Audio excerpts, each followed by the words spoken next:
તાલા businessman Shailesh વટકાણી આજની તારીખ છે 10/4/2025 ને આજે ગુરુવાર આપણે આવ્યા છીએ ભાવનગર જિલ્લાના પાલિતાણા તાલુકાના સોનપરી ગામે જે આપણા ખેડૂત ભાઈ છે એનો એક પરિચય આપશે કે એનું નામ થવા એક તમારું નામ અમીરભાઈ મુક્તાભાઈ ડાબી એક તમારો મોબાઈલ નંબર 97 242 95 894 આ તલ કેટલા દિવસના થયા છે 50 દિવસ 50 દિવસમાં આની તમે માવજત શું શું કરી કાલા સોના દવાઈ દવા પાઈ અને કાલા સોના ખાતર નાખ્યું. જે બ્લેક સોના ખાતર આવે છે એ કેટલા વીઘાના છે તલ 2 વીઘા 2 વીઘાની અંદર 2 વીઘા તલની અંદરમાં તમે બ્લેક સોના કેટલી બેગ નાખી એક બેગ નાખ્યું. એક બેગ અને કાલા સોના કેટલું તમે આપ્યું છે એ 500 ગ્રામ 500 ગ્રામમાં છે એટલે 500 ગ્રામ એક વીઘાની અંદર 2 વીઘાની અંદર 500 પાઈ દીધું છે. ઓકે, તો તમને તલમાં કેવું રિઝલ્ટ મળ્યું છે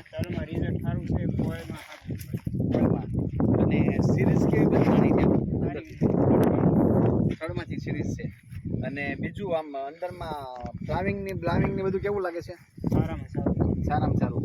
ને આ તમને કાલા સોનાની ને બ્લેક સોના ખાતરની માહિતી કોને આપી હતી પૂનાભાઈ અર્જણભાઈ ડાબી પૂનાભાઈ અર્જનભાઈ ડાબી કે સોનપરીની અંદરમાં જે કામ કરે છે હાલ તો પૂનાભાઈ આપણે એક ખાતરી છે જે પૂનાભાઈ જે કામ કરે છે તો પૂનાભાઈની થોડીક વાત કરીએ. પૂનાભાઈ આ તલ પેલા કેવા હતા તલ પેલા નાના હતા સર એ આપણે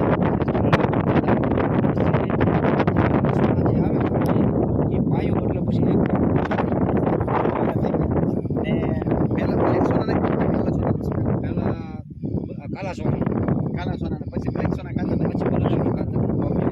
તો આમાં અહીંયા આવો તમે હવે તમે ખેડૂત ભાઈને શું કહેવા માંગો છો ખેડૂત ભાઈને કહેવાનું કે આ દવા વાપરવામાં રિઝલ્ટ સારું મળે છે. સારું મળે છે તો જો ખેડૂત ભાઈને એટલું કહેવા માગીએ છીએ કે ટોટલી મોલની અંદરમાં તમામ મોલની અંદરમાં કામ કરે છે આપણું બ્લેક સોના ખાતર કાલા સોના અને અમારું આ આસ્થા 84 પણ પાઉચ આવે છે એનાથી મધમાખી આવે છે એની ફૂલની ગરજ છે અને એની જે ફલીકરણ કરે છે મધમાખી એનાથી જે બીજ સારું બને છે અને દવા એ સારી. હા અને આજે ખેડૂત એટલા બધા ખુશ કરે છે મધમાખી પણ આવે છે મધમાખી કેવી આવે છે મધમાખી સારી આવે છે અને જે જંતુ હતી એ પણ વહી ગઈ છે ઓછી થઈ ગઈ છે આપણે બીજી સફાઈઓ નાખી ત્યારે તો અમારા આવા અવારનવાર વિડીયો જોવા માટે શેર કરતા રહેજો અને ગ્રુપમાં મોકલજો. જય જવાન જય કિસાન.